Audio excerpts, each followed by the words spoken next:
All the devils are here. All the devils are here. The hidden history of the financial crisis. Part 1. Introduction. Who committed the crime? Welcome back to the channel. Have you ever wondered how the entire global economy could collapse just because of houses in the American suburbs? Was it the greed of a few individuals, or was the system itself rotten from the inside out? The title of today's book, All the Devils Are Here, by Bethany Mclean and Joe Nocera, is taken from a haunting line in Shakespeare's The Tempest. Hell is empty, and all the devils are here. This isn't just a book about abstract numbers or dry economic theories.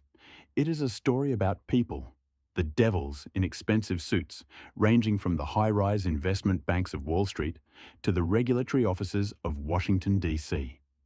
These authors pull back the curtain on a hidden history, showing that the 2008 crisis wasn't an accident. It was an inevitable disaster fueled by a series of choices made by men who believed they were too smart to fail. Today, we dive into the dark heart of the financial world to see how the demons were unleashed. Part 2.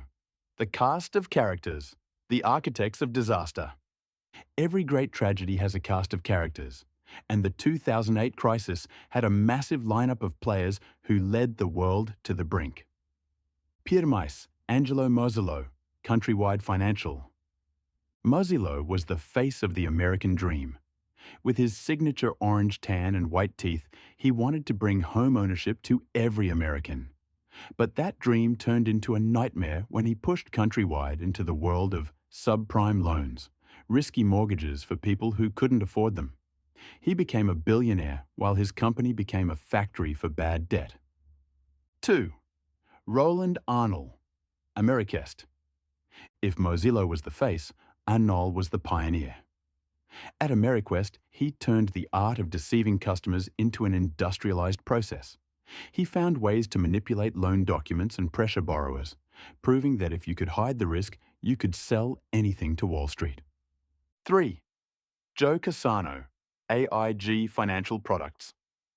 This is the man who truly broke the system. Working from a small office in London, Cassano ran AIG's insurance division. He sold credit default swaps, basically insurance policies on those risky mortgages. Cassano believed that the risk of a mass default was zero. He was so confident that he bet the entire company's future on it, eventually driving AIG into a multi-billion-dollar hole when the market realized the houses were worthless. 4. Alan Greenspan and Ben Bernanke, the wizards of the Federal Reserve. These men held the keys to the economy. They shared a blind faith in the idea that markets could self-regulate. They watched the devils play with fire and did nothing, believing that the invisible hand of the market would put out the flames. By the time they realized the fire was a forest fire, it was already too late. Part 3. The financial weapons of mass destruction. To understand the crisis, you have to understand the weapons these devils used. The alchemy of CDOs. The authors describe the creation of collateralized debt obligations, CDOs, as a form of financial alchemy. It was like recycling trash into gold. Banks took thousands of rubbish mortgages and bundled them together. Then, rating agencies like Moody's and S&P, the supposed gatekeepers, gave these piles of garbage a AAA rating. They stamped them as safe as gold and sold them to pension funds and cities around the world. The showdown, Goldman Sachs versus AIG. One of the most dramatic segments in the book is the collateral call battle. As the housing market began to dip, Goldman Sachs grew suspicious. They demanded that Joe Cassano and AIG hand over billions of dollars in cash to cover their potential losses. Cassano was furious, believing Goldman's valuations were crazy. But Goldman was right. That single dispute exposed a hole in AIG's balance sheet worth over $11 billion. It was the moment the world realized the insurance was fake. The toxic metaphor. Think of the financial system like a glass of clean water. The authors suggest that the subprime loans were like a single strand of hair dipped in filth and then dropped into that glass. You might not see the toxin immediately, but the entire glass is now contaminated. By the time the hair was discovered, the poison had reached every corner of the global economy. Part 4. The Tragic End. The Collapse of Empires. In September 2008, the dominoes finally began to fall. The death of Lehman Brothers.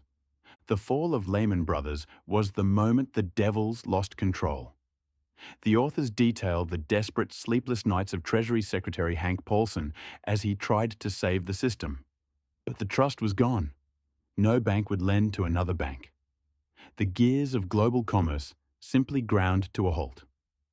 The human cost. While the book focuses on the CEOs, it never forgets the victims. As the empires collapsed, millions of ordinary people lost their homes. Families saw their life savings vanish in a weekend.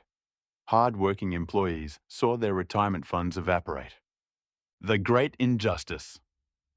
Perhaps the most bitter pill to swallow is the ending. While the devils caused the crash, many walked away wealthy. Joe Cassano left AIG with a $34 million bonus and a consulting contract worth $1 million a month. The system was bailed out by taxpayers, but the moral hazard remained. The devils weren't punished. They were subsidized. Part 5. Review and the Final Lesson. All the Devils Are Here is a masterpiece of financial journalism. It doesn't blame one political party or one single theory. It exposes a systemic failure of human nature, the toxic mix of indifference, greed, and intellectual blindness. The book teaches us that when everyone is making money, no one wants to ask the hard questions.